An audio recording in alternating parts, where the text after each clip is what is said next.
Salve Maria Imaculada e viva Cristo Rei. Aqui Thiago Bruno, missionário e jornalista católico para o canal Católicos de Verdade.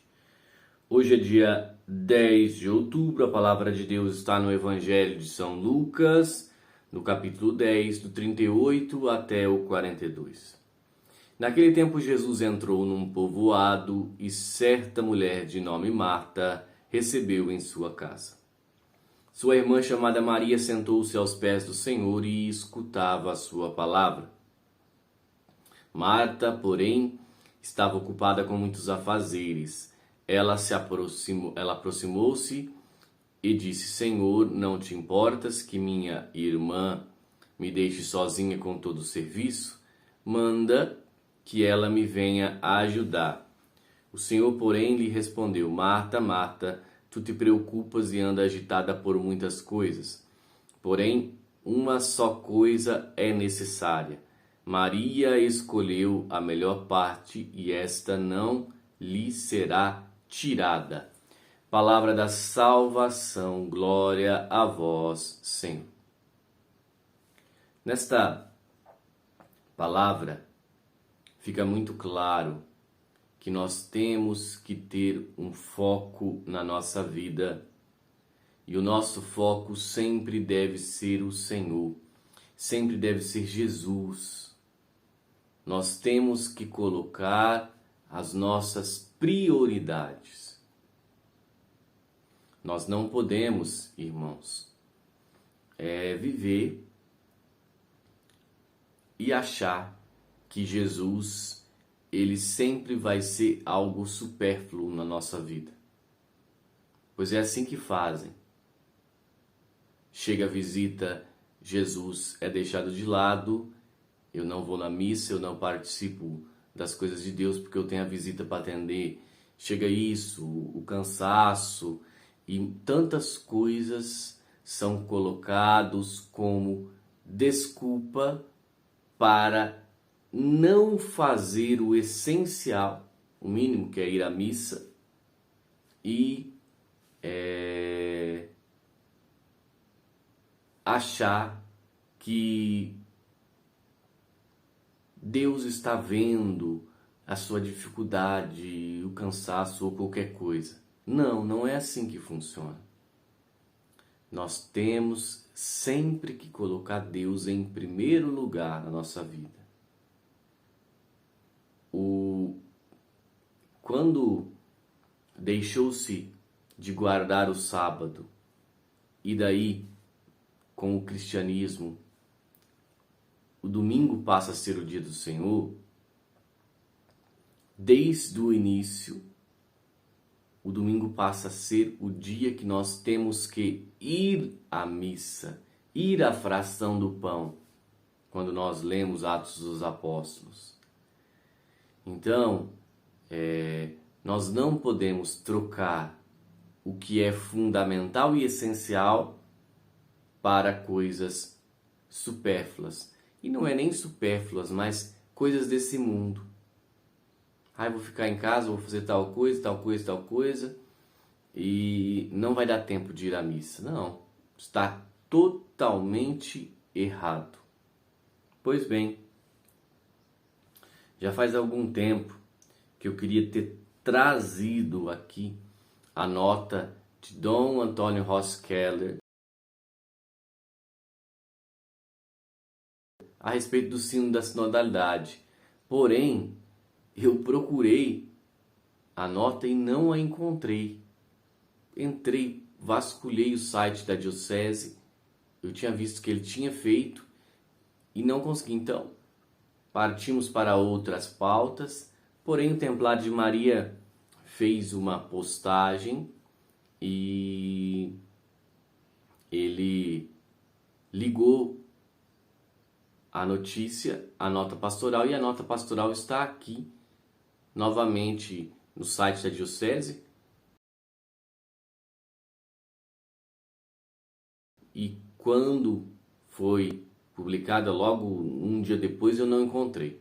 Mas vamos então trazer a vocês, porque quando os grandes bispos nos falam, nós precisamos ter os ouvidos atentos para escutar. Dom Antônio Rossi Keller é um grande prelado. Nota pastoral sobre o sínodo da sinodalidade. Queridos irmãos em Cristo, diocesanos da amada Diocese de Frederico Westphalen, pessoas de boa vontade. Essa semana inicia-se em Roma o sínodo da sinodalidade, convocado pelo Papa Francisco, com representação das mais variadas realidades da Igreja. Este é certamente um evento de grande importância para a nossa Igreja Católica e pretende envolver toda a comunidade católica, tanto clérigos como religiosos e consagrados e também fiéis cristãos leigos. Na missão de Cristo de proclamar o Evangelho a todas as nações, trata-se de um esforço coletivo sobre a guia do Santo Padre Papa Francisco na busca de orientar a Igreja sob a luz do Espírito Santo na promoção da continuidade e fidelidade às indicações do Concílio Vaticano II, enfatizando principalmente a concretização da nova evangelização, nova entre aspas, tão querida e buscada pela Igreja, incentivada pelo comprometimento dos últimos papas. O sínodo é a concretização do desejo do Papa Francisco, que nos orienta em sermos uma igreja que se expanda para além das fronteiras tradicionais, indo ao encontro das pessoas nas margens da sociedade, levando o amor de Cristo a todos os cantos do mundo. O instrumento Labores, que é o documento preparatório para a realização do sínodo, fornece uma base para a discussão dessas estratégias que visam alcançar o objetivo fundamental da Igreja, a evangelização do mundo. O coração da Assembleia Sinodal será, portanto, de buscar novos e eficazes caminhos para que cada pessoa e também as estruturas constitutivas do mundo de hoje chegue a mensagem da salvação que nosso Senhor Jesus Cristo veio trazer. Todos estarão envolvidos nessa busca de caminhos adequados e eficazes que o Espírito Santo a todos ilumine. No entanto, não posso deixar de manifestar uma preocupação, ao meu ver, legítima, que quero compartilhar em relação ao sínodo, para podermos rezar muito e pedir que este momento tão importante não possa se perder em projetos de simples matriz humana, especialmente pressionados por autênticos lobbies. Com base nas inúmeras intervenções e contribuições da fase pré-sinodal, bem como segundo o que consta no próprio instrumento Labores, fica evidente que uma preocupação bastante acentuada é apresentada tanto por aqueles que preparam o instrumento Labores, bem como a partir das respostas das consultas. Trata-se da afirmação da necessidade de se criar um ambiente mais acolhedor para aqueles que se sentem alienados ou rejeitados da vida da Igreja.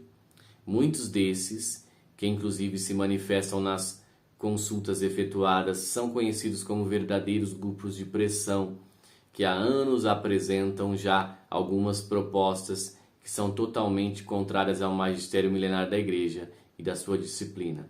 Tais propostas englobam, por exemplo, a inclusão das mulheres no ministério ordenado, a bênção de uniões a pares do mesmo sexo, a aceitação de uma nova estrutura antropológica em relação aos gêneros e outros temas. Já se ouviu dizer nesse sínodo, tudo está em discussão. Ora, é natural que a Igreja, frente a determinadas realidades que possam envolver sentimentos de alienação ou rechaço, deva sempre buscar se tornar uma igreja mais inclusiva e respeitosa. Aliás, como já está indicado, por exemplo, no Catecismo da Igreja Católica e no magistério dos últimos papas, especialmente daquele do Papa Francisco. Sem dúvida, com outros desafios, esta deve ser a preocupação pastoral.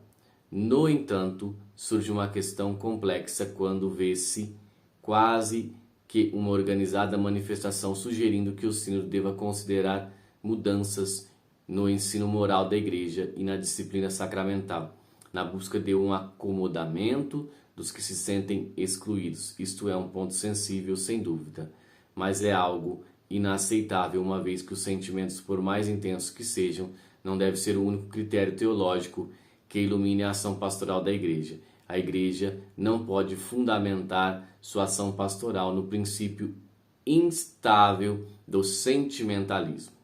É importante reconhecer que a alienação e a exclusão podem surgir por várias razões, algumas das quais são baseadas em preconceitos e intolerância, enquanto outras podem ser consequência de uma desconexão profunda entre as exigências da igreja e o modo de vida de uma pessoa. Nesse último caso, a solução certamente envolve uma mudança na atitude e no comportamento da pessoa, em vez de uma mudança na doutrina ou na disciplina da igreja. No Evangelho, Nosso Senhor vai ao encontro das pessoas, de cada uma delas, nas situações mais diversificadas nas quais se encontram. Acolhe a todos, dedica-se a todos, mas a todos e a cada um individualmente propõe um caminho de conversão, de mudança. O próprio Papa Francisco, em uma entrevista, disse que a igreja é aberta a todos, acolhe a todos, mas que após entrar há regras. A questão fundamental, portanto, é que não podemos solucionar as questões desafiadoras propostas à atenção pastoral da igreja com um simples acomodamento fundamentado no princípio de responder a sentimentos e agradar o pensamento dominante.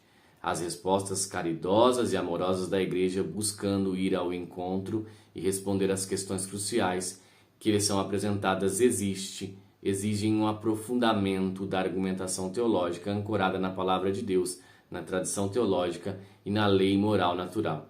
O sínodo deve dedicar-se a esse trabalho fundamental que envolve tanto a dimensão pastoral quanto a dimensão teológica da questão da inclusão.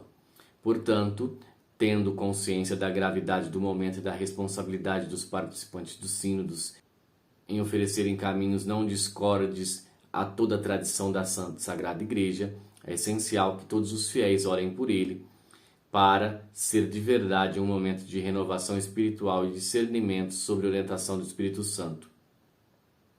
Tendo o Papa Francisco como garante da autêntica eclesialidade do sínodo, para que a igreja possa encontrar maneiras eficazes de cumprir sua missão de proclamar o Evangelho a todas as nações, mantendo ao mesmo tempo sua fidelidade à verdade e à fé, à lei moral, sendo a casa de todos e de cada um dos seres humanos. Peço, pois, encarecidamente que neste momento tão importante para a igreja, todos nós coloquemos em oração constante pelo bom êxito desse sínodo, dada e passada na sede da Diocese de Frederico Westphalen, ao primeiro dia do mês de outubro do ano de 2023, 26º domingo do tempo comum, Antônio Carlos Rossi Keller, bispo de Frederico Westphalen.